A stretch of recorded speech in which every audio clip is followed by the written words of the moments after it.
Good morning दोस्तों, एक बार फिर से हाजिर हैं हम लोग आपके लिए एक नया बहुत ही रोमांचक एपिसोड लेकर। हमारा थीम फ्लावर्स और आज हम लोग सुपर बडी के साथ ये जानने वाले हैं कि प्लांट्स में से फूल कैसे निकलते हैं।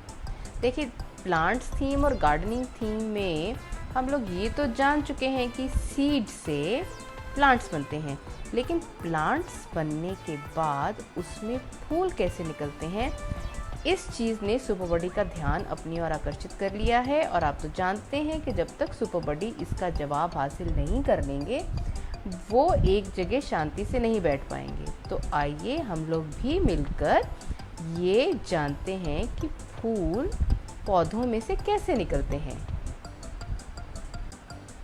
हमेशा की तरह अपनी इवनिंग वॉक पे निकले सुपर बडी और मिस एम, और सुपर बडी का ध्यान आकर्षित हो गया गार्डनर की तरफ जो कि फूल देने वाले बीज लगा रहे हैं। और ये देखकर सुपर बडी ने मिस एम से पूछा, मिस एम देखिए ज़रा, ये माली क्या कर रहा है। अरे सुपर बडी, माली फूल देने वाले कुछ प्लांट्स लगा रहे हैं। फूल देने वाले प्लांट्स? लेकिन ये तो बहुत छोटे छोटे बीज हैं ना मिस एम, छोटे छोटे सीड्स जिनसे प्लांट्स निकलते हैं। हमें ये कैसे पता कि इसमें से फूल निकलेंगे? ओह, इसका मतलब ये बनने वाला है हमारा आज का एडवेंचर, क्योंकि आपका क्यू मीटर भी यही दर्शा रहा है। हाँ मिस एम, अच्छा रहेगा अगर आप मुझे इसके बारे में थोड़ी और जानकारी दें और मैं अपने दोस्तों को भी बुला लूँ इस एडवेंचर के लिए, क्योंकि फूलों की जर्नी के बारे में मुझे कुछ ज़्यादा मालूम नहीं है।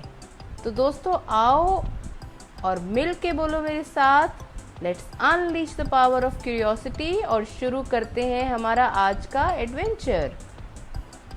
ओके सुपर बडी, ये बताओ कि तुमने पार्क में क्या देखा, वहीं से हम आज की एडवेंचर को आगे बढ़ाएंगे।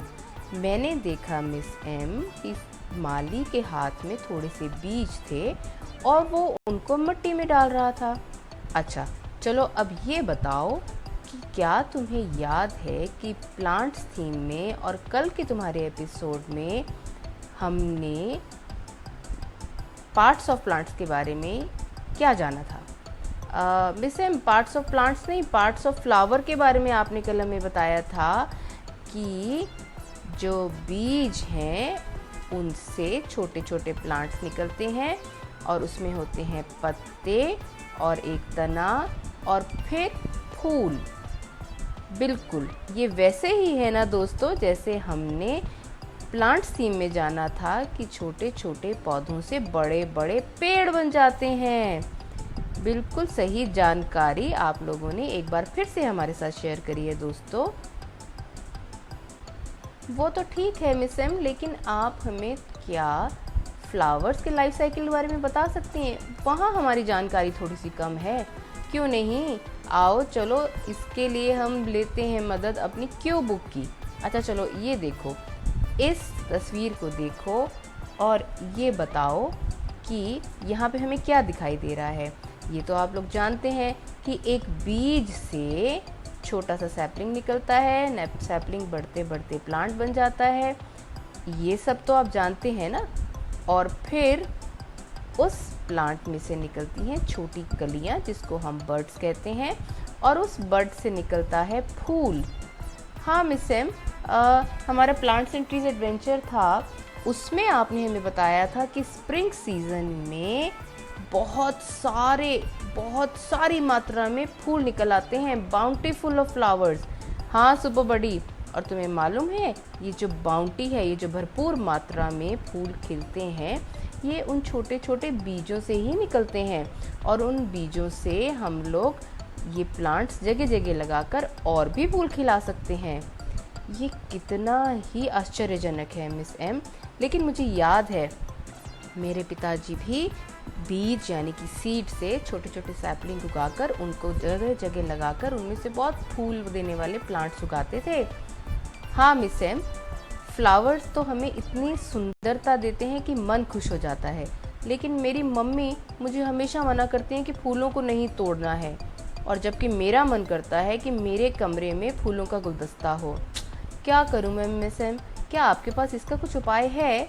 हाँ सुपर बडी और दोस्तों, हम लोग बनावटी फूल बनाकर आपकी ये प्रॉब्लम सॉल्व कर सकते हैं। फिर ना हम फूल तोड़ेंगे, ना फूलों का नुकसान होगा और आपके बेडरूम में फूलों का गुलदस्ता भी होगा। अच्छा चलो आओ शुरू करते हैं। हमें चाहिए पिंक और ग्रीन चार्ट पेपर, कैंची, चाइल्ड फ्रेंडली सिजर्स जिससे बच्चों का हाथ ना कटे, पेंसिल और गोंद यानी कि ग्लू। तो चलो दोस्तों, बिना किसी देर के ये बहुत ही आसानी से बनने वाले कागज़ के फूल बनाना सीखते हैं। ये देखिए यहाँ पर स्टेप बाय स्टेप इंस्ट्रक्शंस दी गई हैं। आप अपने हाथ को खोलकर अपनी उंगलियों के साथ पूरे पंजे को पेज पर ड्रॉ करें, उसको काटें, पेटल्स वाले हिस्से को बाहर की तरफ फोल्ड करें, पेंसिल से भी उसको फोल्ड कर सकते हैं। तने के लिए ग्रीन चार्ट पेपर से उसकी स्टेम्स बनाएं और लीजिए हमारा खूबसूरत फूलों का गुलदस्ता तैयार। अरे ये क्या, सुपर बडी के दोस्तों ने तो तैयार भी कर लिया है। क्यों मिस एम, देखिए मेरा गुलदस्ता कैसा लग रहा है, बहुत ही उम्दा। चलिए अब बढ़ते हैं आगे और ये ले जाते हैं जल्दी से इन फूलों को अपने घर। देखिए सबसे बढ़िया बात है कि ये मुरझाएंगे नहीं। हाँ मिस एम, ये तो बहुत ही इजी और बहुत ही मज़ेदार तरीका था। Thank you Miss M. ना कि सिर्फ हमें ये फूलों का गुलदस्ता बनाने के लिए, साथ ही साथ हमें ये बताने के लिए कि बीजों से ही फूल देने वाले प्लांट्स उगते हैं। Thank you Miss M. देखिए मेरा क्यू मीटर हाई लेवल की तरफ बढ़कर आपका शुक्रिया अदा कर रहा है। क्यों दोस्तों, है ना सही? केयरगिवर लर्नर को अपने साथ एक आसपास के पार्क या गार्डन में ले जाकर तरह तरह के फूलों को दिखाकर उसके बारे में डिस्कशन कर सकते हैं और घर पर फूल देने वाला प्लांट लगाकर उसकी ग्रोथ को ऑब्जर्व भी कर सकते हैं और देख सकते हैं कि कैसे बड्स यानी कि कलियां जो हैं वो फूलों का रूप धारण कर लेती हैं। चलिए आपके लिए हमारा आज का सवाल है कि कुछ फूलों और पौधों में कांटे क्यों होते हैं? जब आप इसका जवाब ढूंढ लें तो हमारे साथ शेयर करना मत भूलिएगा team@superbuddy.in में, और हमारे YouTube चैनल को सब्सक्राइब करना ना भूलें ऐसे रोमांचक एपिसोड्स के लिए। धन्यवाद।